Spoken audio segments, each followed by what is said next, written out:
Hey, everybody, welcome back to another episode with Empowerment with Dr. Lawrence. I am your host, Dr. Lawrence. Thank you for making us a part of your day. I realize that you could have been anywhere else and you're choosing to spend this time with us.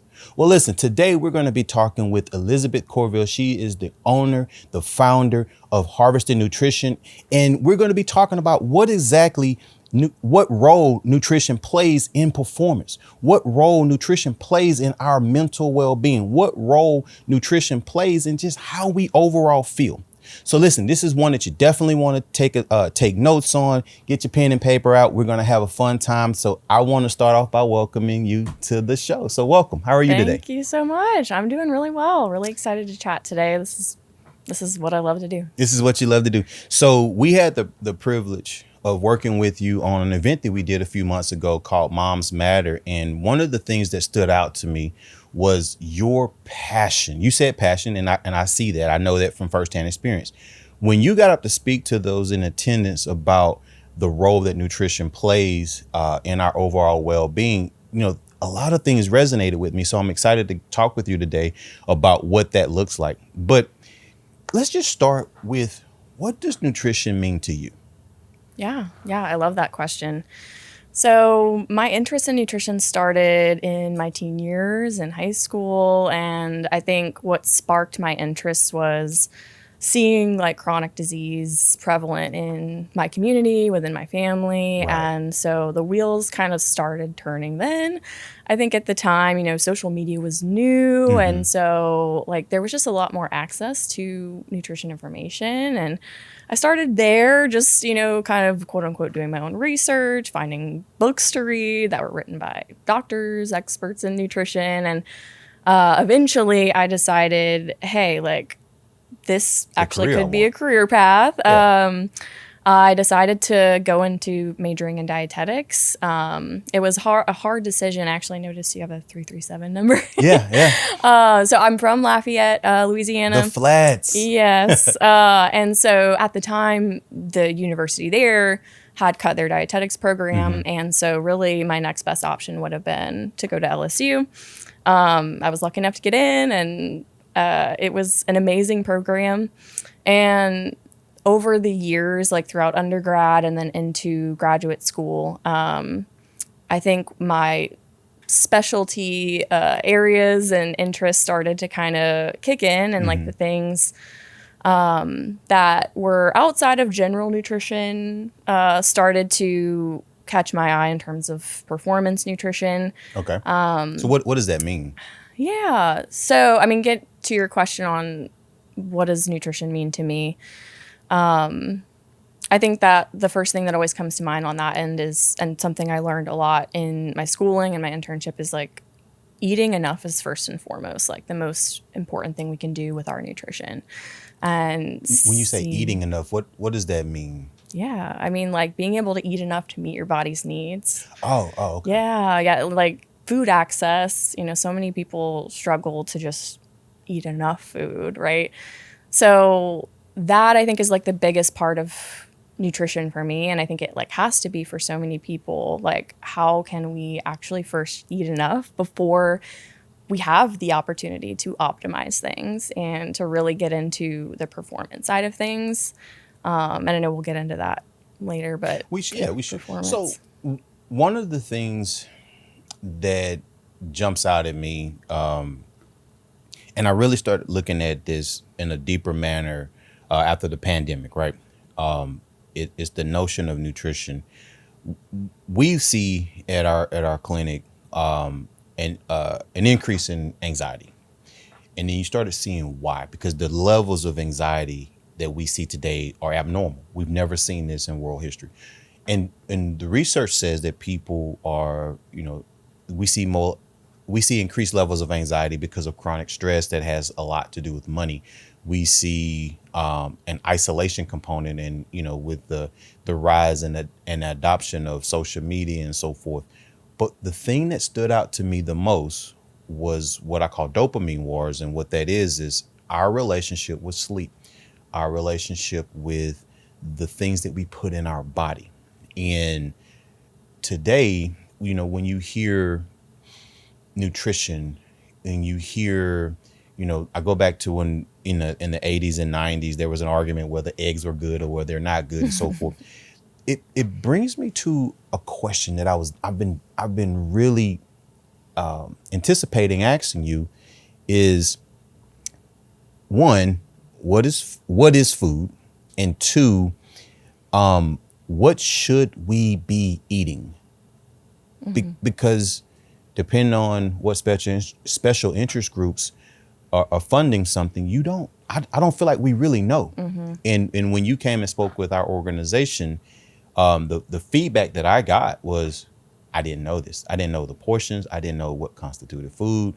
Carbs were not bad. These are things that folks, that are in the healthcare community did not know. Right. So I'm gonna ask those questions again because I tend to talk. What is food and what should we be eating? Yeah. I think at its simplest, food is energy. And I think so many people forget that. Okay.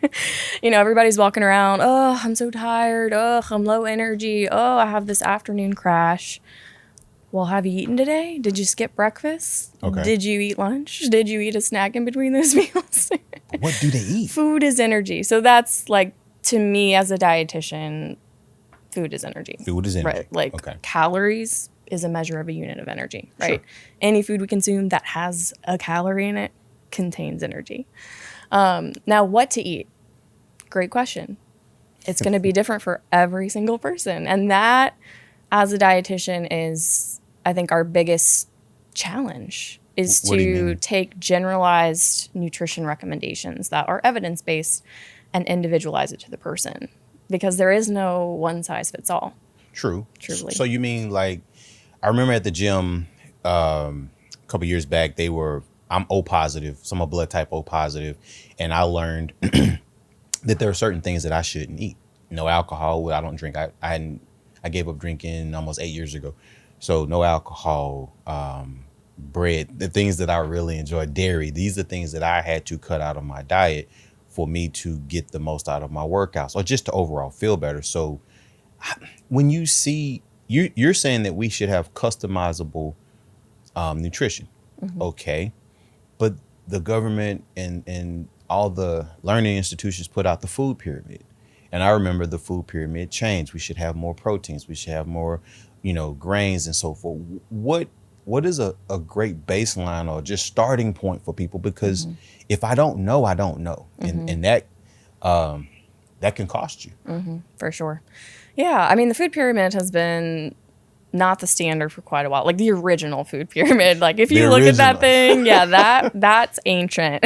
Okay. And was really, and I think it stood out, and why eventually they changed it. It wasn't helpful for the individual, right? It was just like kind of a ranking hierarchy, right, situation. And unfortunately, the current guidelines are very much in that similar format, except it's flipped upside down. It did flip. Yeah. I personally don't think it's very helpful, like that format. And actually what I was able to talk to a lot of your staff about is a balanced plate method.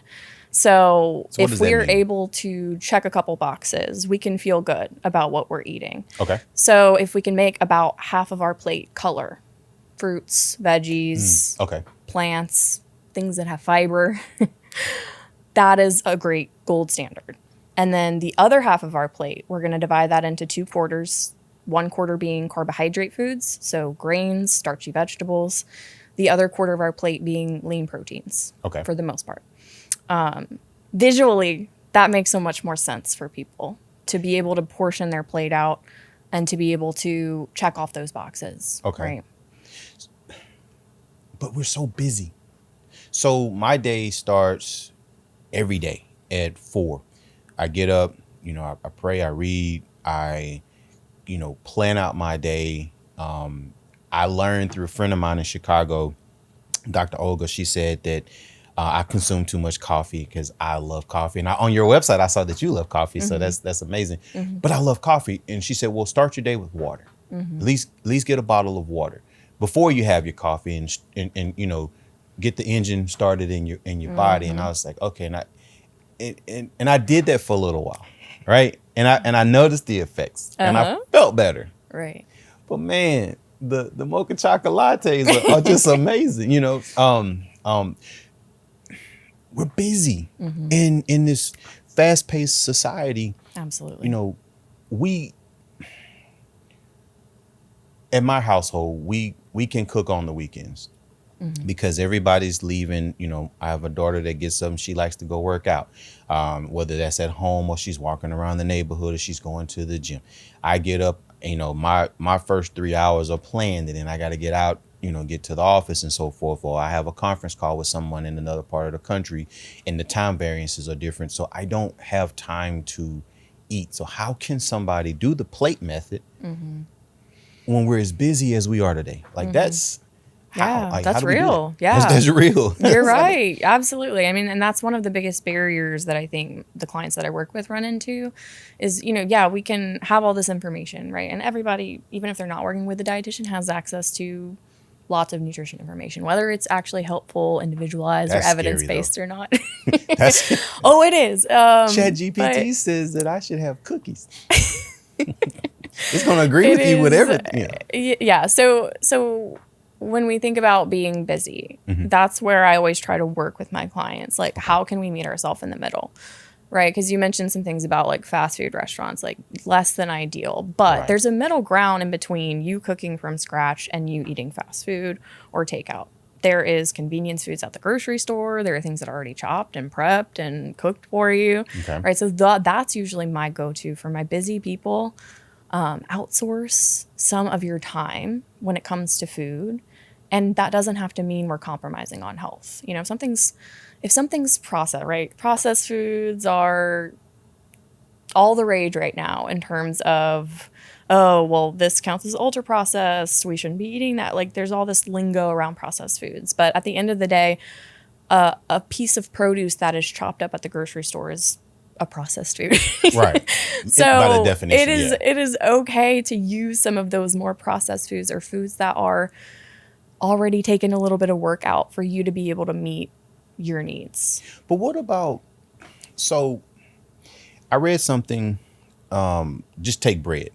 One of the last podcasts I did, we ended up talking about real food versus fake food. And, you know, bread that you buy today may last a month before it, and it may never mold. And I remember growing up that wasn't the case. And you learn that they take nutrients out of the grain to make it, you know, preserved, and that's harmful to the body. So when you say processed food, help, and I know that could be a discussion in itself, but what are some things that people should stay away from? Because bacon is processed, sausage is processed. So what are some of the foods that are processed, so that we're not just giving a label to something and misinforming people because they may not do the research that we're going to do?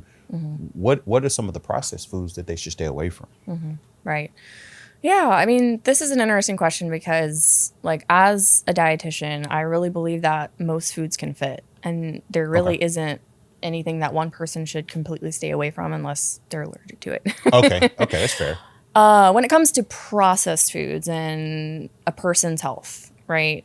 Thinking about what their access to food is, what their medical history is like, what their activity levels like, you know, depending on all those different variables, genetics, like just whatever their goals are, right? There's so many factors I would take into consideration. But for most people, yeah, like it is great to try to eat mostly whole foods, right? And as least processed as possible, right? Okay. And that's arbitrary, but I think it can give people some peace of mind because there is a lot of fear mongering that's happening around food right now. So like if somebody, you know, their only realistic lunch is, you know, a sandwich and a side of some canned veggies and fruit.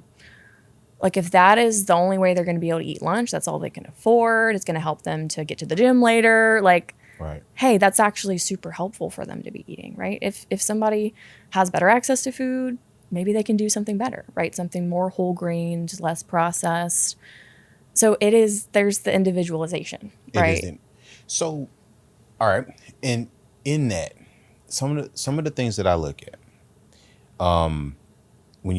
if you watch TV, whether you're streaming because they do commercials now, or you're watching traditional TV, every 3 minutes they're going to hit you with a commercial, and it's, you know, increasingly there are skin diseases, there are things that they're selling to us as a result, in my mind, of what we eat. And I'm gonna base this statement off of a conversation that I had when I was a younger version of myself earlier in my career. I was at Mount Sinai Hospital in New York, and a physician told me, she said that 97% of the healthcare problems that we have in our country would be alleviated if we ate right, slept, and exercised. And that's an interesting statement. And so fast forward to today, when you are watching the various medications to treat skin diseases and so forth, from personal experience, when I am very strict with what I put in my body, skin issues improve, sleep improves.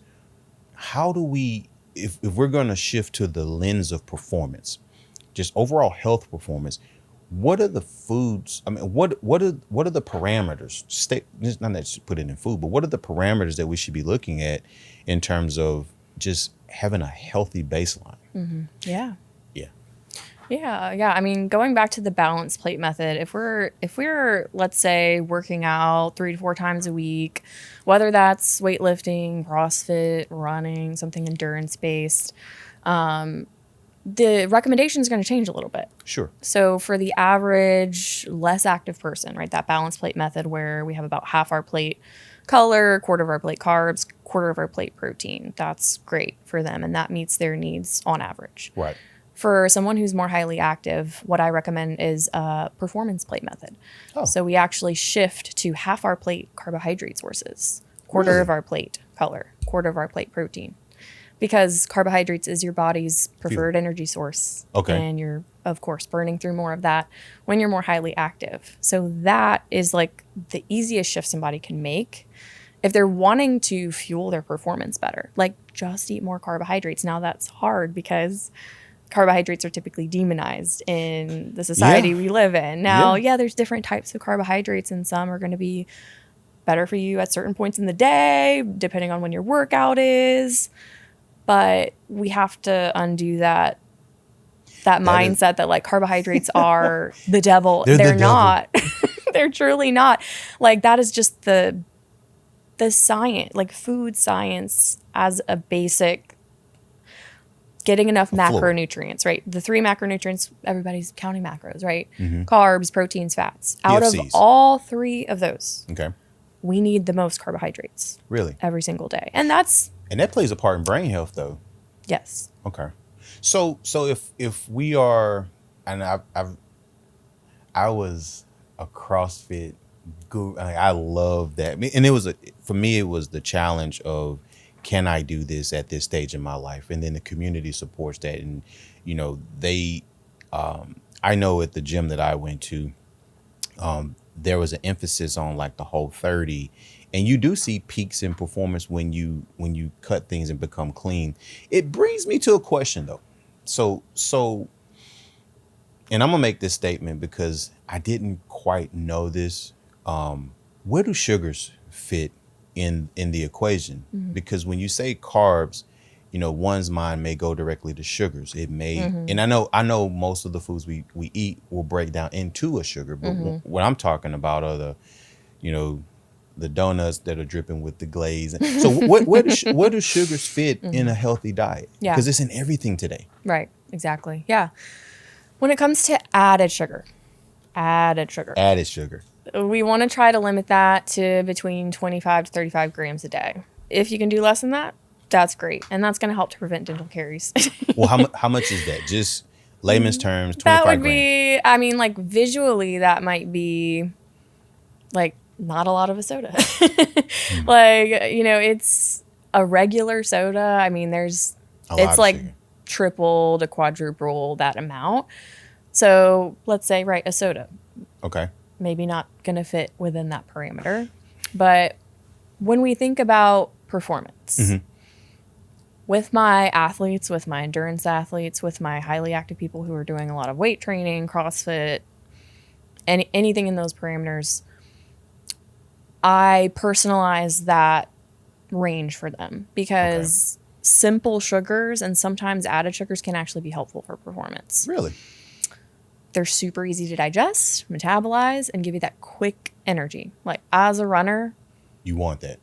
As a distance runner, I'm taking in gels. during my run, and it's straight sugar. But it's the only way I can do it. And it's the only way, if you want to perform well, you can do it. So you said something earlier, and go back to something you said. You said that calorie is the metric of energy. But we have these 0-calorie drinks, these soda pops, or these soda drinks, or however you want to call it, depending on what part of the country you're from. But these 0-calorie things, and we're consuming it because the notion is that you're eating healthy or you're consuming something that's healthy. What does that mean when we need that energy source, but it's void of what that really is? So, should we be ingesting these question. 0-calorie? Right. So I think I would reply to that in a nuanced way, right? Like a Diet Coke, let's say, is by weight mostly water. Okay. So to me, if I have somebody who really loves Diet Coke and it's going to get them an extra 12 ounces of fluids into their day, I'm okay with that. You're okay with that? Yeah. Now, am I trying to convince them that it's like going to change their health? Like it's extra fluids. So it is improving their health in that way. Okay. But it's not like replacing anything. I mean, it's not. It's just filler. Right. So my father, I talk a lot about my father. I mean, he's one of the most important people in my life and has shaped who I've become as an individual. His doctor, he's 81, 82. And his doctor told him, hey, man, he drinks Coca-Cola. And he was like, I think he had stock in Coca-Cola. He would drink, he consumed a lot of it. And he switched to the Diet Coke for a little while. And now he's drinking Coke Zero. And are there sugars in it? Because you taste it, it appears to be sweet, but there's no calorie in it. Are they lying to us? Yeah, are they lying to us? Or is it a chemical? Like, what's going on? Like, are we consuming these things? And look, half the country is obese.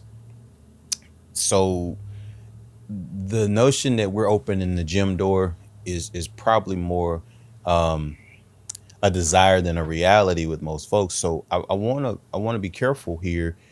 I don't know that there are people that are performers. There are people that are gym rats. There are people that are ultra concerned about their healthcare. But then there are the folks that are not, and they consume poor food, or they make poor food choices, and they slap a Diet Coke on there, and then they're doing their part. So how do you help somebody, take a look at themselves in the mirror, literally and metaphorically, to help them get to a healthier state? Because it starts with food. It all starts with food in my mind. Yeah. Yeah. I mean, and food is super important. You're into the gym, and a lot of people are right now.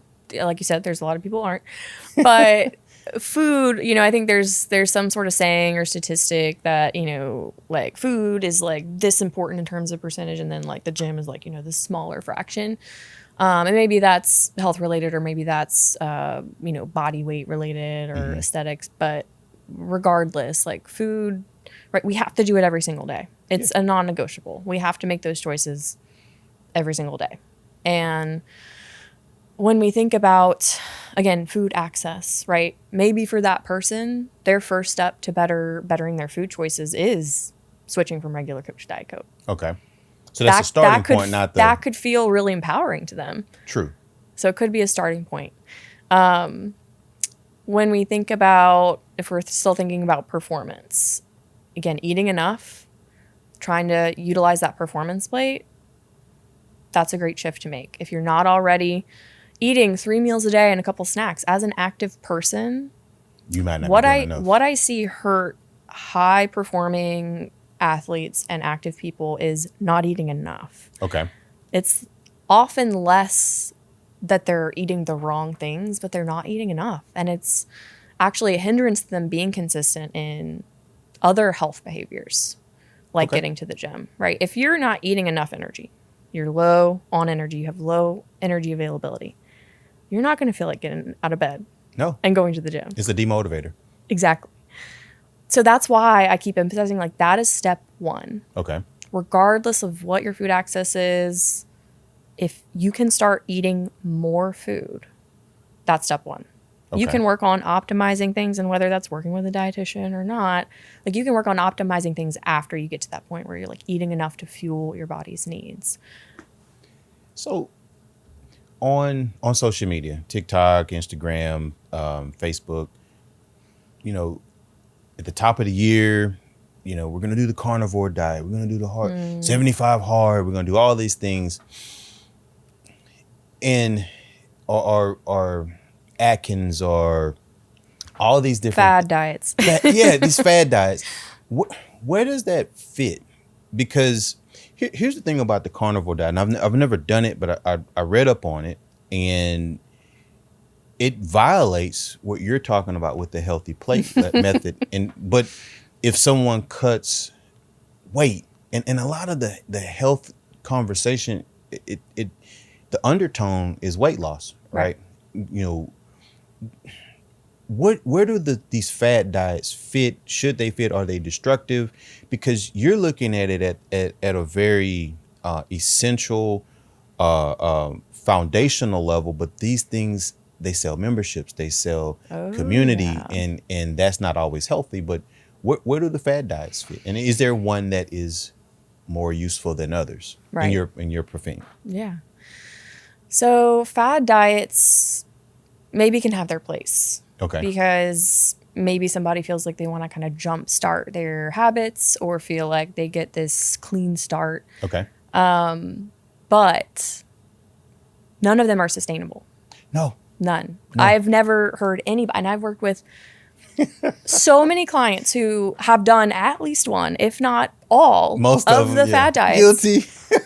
And they can't keep it up for more than a few weeks, a few months, maybe a year, maybe a few years if they're really strong-willed, but they're not meant to be sustainable. And like the diet industry, the wellness diet industry is billions of dollars. In the industry, yeah. Right. Like True. the fad diets at this point, yeah, it's like memberships, they're selling you programs. It's not about health anymore. No. Like it's Somebody's truly about business plan. It's truly about business, and it literally sets people up for failure. Like that is their business model, right? Why would they keep coming back if it worked? Correct. So, So then we look at. I will say this: one of the things that I've done, and I don't know if it constitutes a fad in your worldview, but the intermittent fasting, that was something that was helpful, because it forced me to be conscious of when I ate and what I was putting in my body in that time period. I mean, fasting, there are benefits in general to fasting, but where does the intermittent fasting thing land in your world? yeah. I would say if we're going to put that, I would say I'd put that in like fad diet territory. Okay. If we look at all of the fad diets, this one has the least amount of research to back it up. Okay. So I'm not the biggest fan. Now, again, like maybe it has a place for an individual person, right? Maybe they are wanting to pay attention to their timing. Maybe they just want to experiment. And I'm so for that, right? Because everything does need to be individualized. Okay. But in general, the fast we do overnight is enough. Is enough. That's been throughout history. So, Right. Okay. So then the notion, this brings us into interesting school of thought. The notion of when do we eat? How many times do we eat? 3 times a day, 5 times a day? Should you have the meal snack regimen? And I know it depends, and it is highly individualized. But if we're just talking in generalities, Right. how many times should someone be eating a day? That's a great question. And that's often one of the first tweaks that I make with clients is how consistently they're eating throughout the day. Because it makes a huge difference in how you feel, your energy availability, your blood sugar levels, right? Your focus. I would say if a person's not already eating every 3 to 4 hours, They should start there. Okay. Get there. Yeah, and that might mean you're eating 4 or 5, maybe 6 times a day, just depending on your wake and sleep schedule. If you're a high-performing, high-active person, you might do better eating every 2 to 3 hours, small, frequent things throughout the day. So So when these intervals that we're eating, what can we do a meal supplement? So the protein shakes and so forth. My son's an athlete, and you know, he's doing football in the morning. They do Pilates on Tuesday. You know, all of that, and that stretches them out. Then he does basketball, and then he cuts grass and so forth. He is burning through calories, Right. And busy. and he's busy. The interesting thing is when he's hanging with his friends, they all want Skittles or these little nerd gummy ball things, and you eat that stuff and you fill up on that stuff, and you eat till you're full, but you're eating the wrong thing. So how does that, where does the candy and the what do those things help and fit? The chips, what do those things fit in our diet? Yeah. Because that's not, I mean, it's something we put in our mouth, but is it food? Well, when we think about candy, I mean, it is mostly simple sugars. Okay. It's providing us energy. So technically, it is food. It is energy. Now, where should it fit in our diet? For people who aren't as active, maybe we limit that a lot, right? Because, again, you have to ideally stay within that 25 to 35 gram range to prevent dental caries and to avoid ups and downs in blood sugars. For him, actually, what I would recommend is having a handful of nerd clusters right before football practice. Really? I think he'd feel amazing if he did that because it gives you that quick burst of energy. Okay. And that's going to carry him through a good bit of his practice, not the entire practice, but once he's able to grab a Gatorade or something, bring his sugars back up. Yeah, that can actually be helpful. Now, should that be his post-football meal? No, ideally we have some complex carbs, some lean protein, some fiber, some plants. Like that would be ideal for post activity. But the candy can fit. And again, like as an endurance athlete myself, like I do consume simple sugars. Right. But you're active. You're a runner. So I want to ask this, and I do want to get to the performance thing because I want to connect the performance physically with how we perform in our day-to-day lives. But I wanted to address or get your take on the brain fog. So one of the things that came out of the discussion when you met with my organization was you explained why and this is the feedback that I'm getting. You explained why when they ate certain things, they had a notion of brain fog. Is that just simply our body's response? Are we just making insulin? Is this brain fog the result of insulin spikes and us trying to get rid of level out the sugar that we put in our body? But where are you seeing that? Because whether we're performing or not, if we have brain fog and we're in a work environment, that's a real thing. Right, for sure. Yeah. So a few of the major causes of brain fog would be not eating enough. Or not eating enough. Your brain not getting enough glucose, which is its primary fuel source. Sure. And you can obtain glucose from complex carbs, simple carbs, just in general from carbohydrates.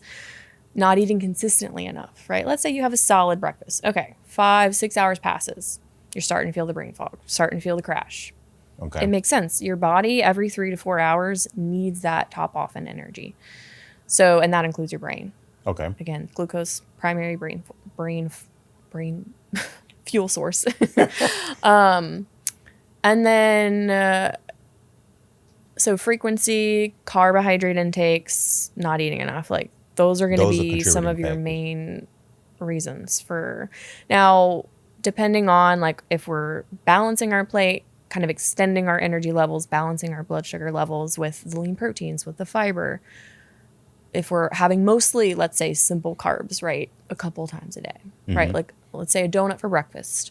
Let's say pasta for lunch, and then topping it off with a slice of pizza for dinner.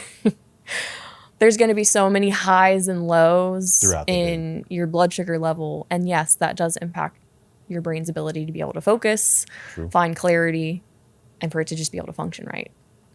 So switching gears to performance, and we talked a lot about athletes and what they need, and some of the things you've introduced are very interesting to me because that was not my thought process on it. So if I'm not athletic, if I lead a rather sedentary life, I'm busy. It's funny. I read a study not long ago that the health of physicians as a group, as a collective across the country is poor. And these are the, people that are in charge of our day. Well, when you look at why that statement is a foundational statement, it's because of the lifestyle. They're at work. They don't have that life work balance. How does someone, and I know, and I keep in mind that, the thing you keep coming back to that is specific to that individual, but how do I, as a sedentary employee, worker, guy, gal, how do I start the process of proper nutrition? Yeah. Yeah. When it comes to being busy and wanting to pay more attention to nutrition and start making better choices, I think that cutting time and, again, being efficient with it is key. So maybe that person barely has time to grocery shop. Let's do a grocery order. Or, Working with someone. So, okay. right, like for that person to obtain the nutrition they need, right? That's step one, right? Okay. We could talk about optimizing nutrition all day long, but like the person has to actually obtain food in some way, right? So if they are struggling to have enough time, okay, when they're on their quick 15-minute break at work, place your Walmart pickup order for you to pick up on your way back from work so that you can get home, Right. prep some stuff, right? And I think just like each person's momentum is important. I think once you're done with your busy day, you're not going to feel like doing your meal prep. True. So a big tip that I recommend for my busy people is if they aren't, utilizing, let's say, like a meal delivery service, right? If they have the access to that, that's a top recommendation of mine. And especially for the medical providers I work with, the OBGYNs that I work with who are on call At all times of night, yeah. I'm like, you've got to get a meal delivery service because you have to be eating regularly. So that's great, but not everybody's going to have That level of the access. financial ability to have all those meals prepped and ready for them from a service like that. But place that order, pick it up right when you get home. At least rinse off your produce. Take your beans out your can, rinse them off, put them in Tupperware, put them in the fridge. If you can prep a protein or a complex carb like some quinoa, like do one thing right when you get home before you crash. Before right? you crash out. And at least you have that one thing and you can build from that. Maybe you have a can of tuna you can add to the side of your quinoa, or you already chopped some veggies you can throw in there. Like if you just start with one thing, I think everybody's so overwhelmed. The busy people, yeah, of you course, don't know where to start until it's too late. find one simple foot in the door. Like find one small thing you can do for yourself, but utilize the momentum you already have from your day, right? Working long hours, like it's tough because like energy availability, right? If you don't have that many breaks, if you're working through lunch, right? That's why I keep coming back to like, you have to be eating enough first. So whatever they have to do that, because if they don't have enough energy to cook or to go to the grocery store and pick up, like It kills their motivation. we have to find one small way just to get our foot in the door. True. So health is a big and important thing for me. And I'm conscious of it. You read the studies, a man whose waistline exceeds 40 is more likely for diabetes mellitus or heart, issues and so forth. For me, I got to see, I'll leave it at that way. I was able to see people that I loved make bad food choices, and we justify it with cultural things, and they die prematurely, right? When you have those types of life events or motivating factors, it increases your opportunity or the desire to do better and make better choices. But I find that if that's not been a situation for you, or, I find that people are comfortable with the diseases that they carry, even though they can be prevented. So there's a motivation there. How do you help people eat better? Even start the process of starting with that one thing. How do you, in your opinion, how do you get someone to get to that point before it's too late? Right. Yeah, that's a good question. I think it's going to be so different for each individual. Like you said, if somebody, maybe someone in their family has a heart attack, it usually within the family sparks The discussion. right. Everybody's like, all right, we're going on a diet. But until it happens to them, like for some people, something bad It has has to to hit happen for them before they actually make changes. And I'll say, as a dietitian, one of the first things you look at is the person's motivation for change. Like, what are we looking at here, right? Can we actually help this person? Right.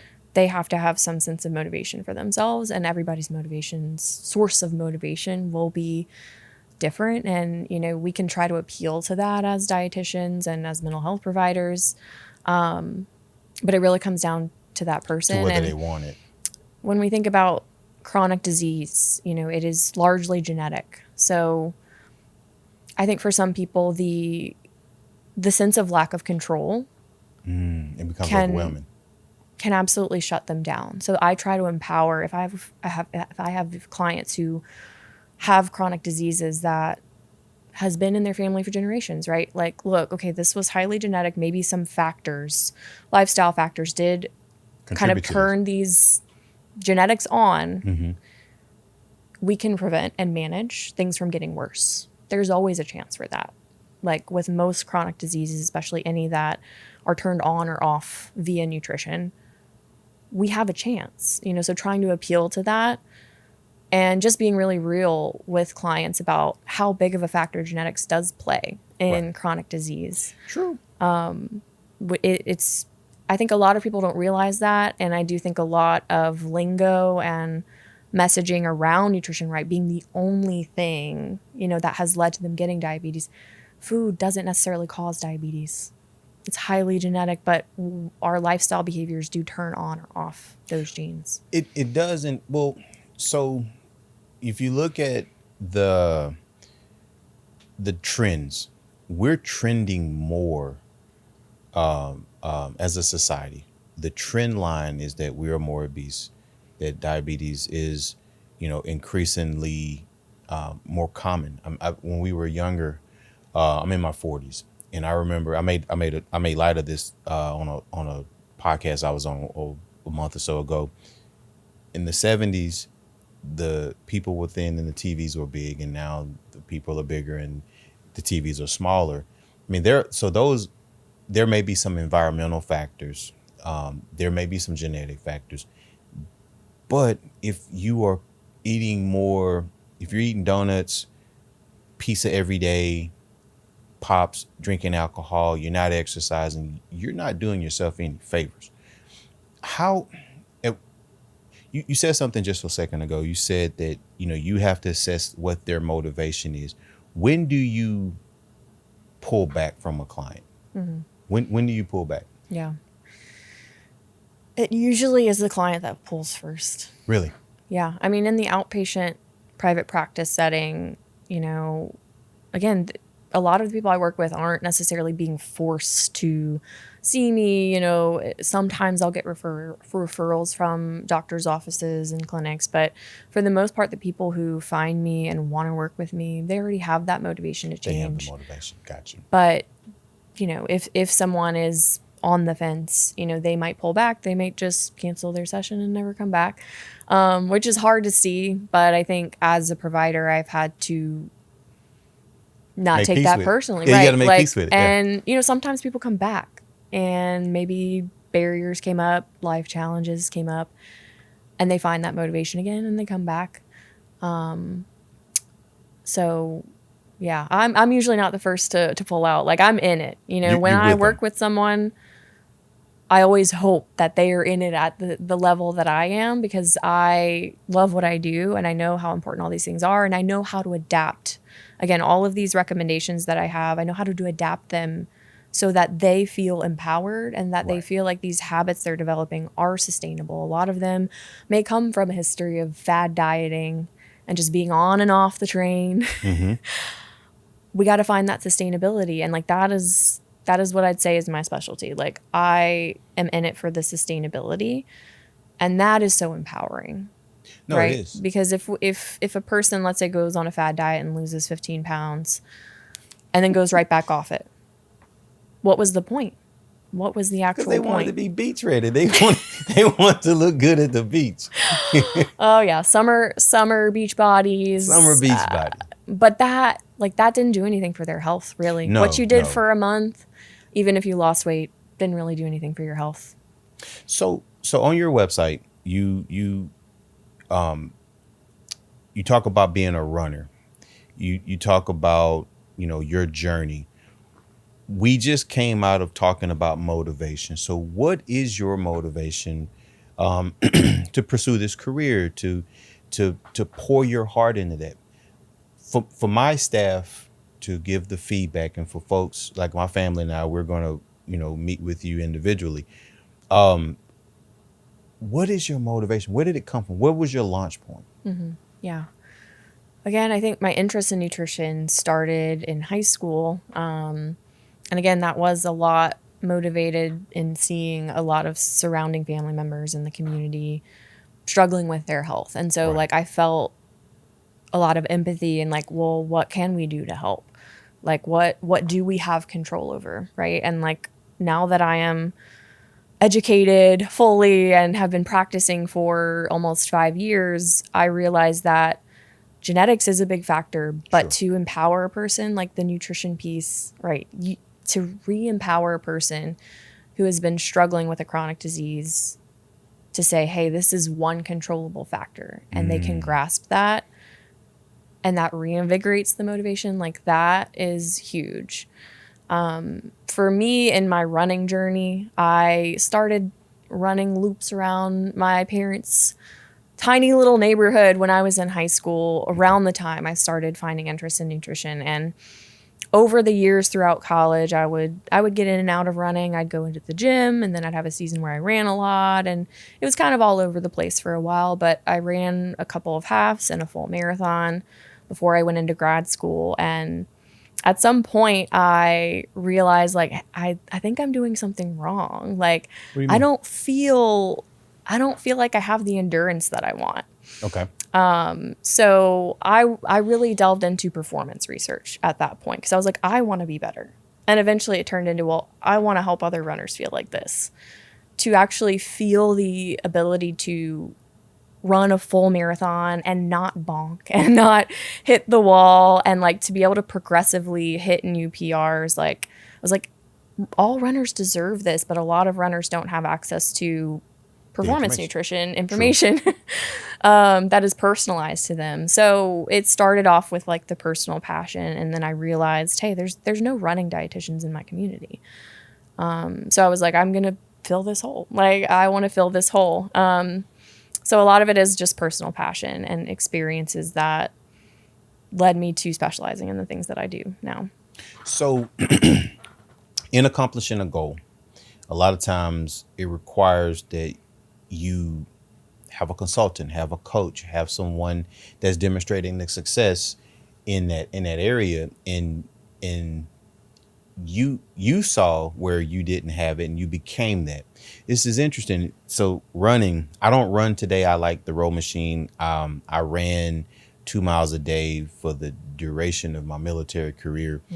And I remember, oh my goodness, running up and down the hills at Fort Benning, and running up and down the hills in Kentucky, and it's all fun and games until you got to run at 5 miles in the morning, really, really slow. I remember though, they have a thing in the military, the 300 Club. And so the Army, I was an Army officer. So you had push-ups, sit-ups, 2-mile run. How many push-ups can you do in 2 minutes? How many sit-ups can you do? And then how fast can you run? I would always max out the push-ups. I would always max out the sit-ups, and the running became an issue. And so, if I were to go to the gym and play basketball or racquetball, or, all those, what I call burst of energy type sports, I did well. But to run 2 miles in 10 minutes or less, and back then, I mean, shucks, if you ran an 8-minute mile, they looked at you funny, because these are highly competitive people. One of my NCOs, sir, you don't eat the right stuff. And I didn't know what I didn't know, and he talked about he would eat pastas. He would do these things the day before the run. And he shorter than me. I had longer legs, but he just looked like Speedy Gonzalez flying around the place, and is because of the fuel source. You've been able to take what's not there, and you've created an environment where you're training athletes, you're training, accomplished people. You have channeled a frustration in your life into a goal. Let me ask this. What would be the one piece of advice that you would give someone wanting to start out on their health journey? Yeah. I think it comes back to what we talked about earlier. Start with one step. Okay. And you talked earlier about accountability. I think that's a really great step to have, right? Whether that's if you can afford to work with a professional, if you have a buddy who's also wanting to get into the gym or get into running, hey, like having that accountability is huge. That could be your first step and the step towards momentum. So I think that's huge. Finding what your first step is, right? We are, again, so overwhelmed with nutrition information, with social media, all these influencers doing all these crazy workout splits. And we're like, well, how does this apply to me? Like, is this sustainable for me? Is this going to be best for my health? Start with one small thing. See how it feels for you. And build upon it. Right? Find one extra step to go after that. So in our space, in mental health, access becomes an issue. Sure, you can go on the internet and find a company that's going to prescribe you a stimulant. Fantastic. But the access where I can go in and truly be taught and explain what's happening with me, what's going on with me, that is not what it should be. There are barriers on our side of the aisle with regards to providers actually taking insurance or making themselves available and so forth. And there are some economic considerations with regards to people getting mental health care. Are your services covered under insurance? Yeah. Oh, okay. I do accept insurance. I have limited availability in general right now. But yeah, I do accept most major insurances. And then I offer sliding scale rates as well based off of net income if I happen to not take someone's insurance. But yeah, it's a huge issue. And I will plug a resource that's super helpful. Sure. I'm on a platform called Faye Nutrition. Okay. It is basically like this huge profile of dietitians who accept insurance. Come on. And you can see all of them virtually, depending on their location. You could see them in person. You can scroll through specialty areas, the insurance they take, the states they see people in virtually. Like, it's all laid out there for you. So faynutrition.com. F-A-Y Nutrition. Just faynutrition.com. So do you accept clients in other states, or are you just local to Louisiana? I'm licensed in several other states, and then there are some states who do not protect dietitian licensure, so I am able to see those people virtually. So there's, if you go on my Faye profile, there's probably 15 states I think I'm able to see people in virtually. Come on. Yeah. So what are you most hopeful about with the state of nutrition in the country? I know there's a lot of talk, not to get political, with the Secretary of Health and so forth. There are a lot of changes. There are a lot of feathers being ruffled. There's a lot of change in the environment. What are you most hopeful about right now with the current state of things in our country? Yeah, I am hopeful that we can continue to make progress in food access. Okay. Local food pantries, I think, have been doing an incredible job of holding their own. And I think we need to keep food pantries open however we can do that. Sure. So food pantries, like, I hope just food access, any efforts there, like, I think there's been a lot of struggles there, not just over the last few years, but I think we can always use more assistance in that area. But what I'm really hopeful for is we continue to get research for funding for research. I think that's something that has taken a hit more recently. But nutrition research is always growing and changing and evolving, and there's so many studies that are have been on hold more recently that are really, really important. So I really hope that we're able to get back to more research, right? Because all of the evidence-based nutrition recommendations, we have to get that new research coming in because we learn new things in the science field, right? All the time. There's still so many unknowns. So we need to continue doing research. And if there's, we live in Baton Rouge, right? Pennington Biomedical, like enroll in a study, like help. They have a lot of cool research going on right now. So just getting involved in local food access efforts and research, however we can do that. I think there's a lot of hope in those areas. Okay. A lot of progress that can be made still. So how do we get in touch with you? How do we get in touch with Elizabeth Courville? Yeah. So for anybody looking for insurance-based dietitian care, I would definitely encourage you guys to check out faynutrition.com. It is an online portal for dietitians who see people virtually. You can check insurance benefits. You can check their specialty areas to fit whatever you need. And then my handle for Instagram for my private practice is Harvesting Nutrition LLC. And then for any runners or runners to be, my performance page is Running Dietitian Liz. Well, listen, I thank you for giving us the laydown of all things nutrition today. This was helpful and it's important. We have a lot of families. We have a lot of, I would call high performing individuals that support this show. And we always want an edge. And I think some of the things that we discussed today are very helpful with us being able to accomplish our goals, because that is, we're all pursuing goals. We're just not all pursuing them at the right rate or the same rate. Mm-hmm. And I think information like this is helpful with us accomplishing our goals. So I want to say thank you for joining us on the show, and I look forward to having you back again. Thank you so much for having me. It was great. It was great. So there you have it, guys. We talked about nutrition and why it's foundational to our ability to accomplish goals. And what you learned is that it is individualized to you. But the important thing is that you start today. So if you're in a situation where you don't like what you're doing, you don't like how you feel, if you know that there can be more, look, there are resources out there. They'll be at the end of this, they're in the link below, but there are resources out there that allow you the opportunity to accomplish your goal. We talk about on this podcast about mentorship. Get a mentor, get with a dietitian that's going to help you formulate a plan so that you can have the opportunity to be your very best, because you're worth it. So this has been Empowerment with Dr. Lawrence. I thank you for tuning in. Listen, share this with your community. Share this with your friends because it's important. Thank you. We'll see you next time.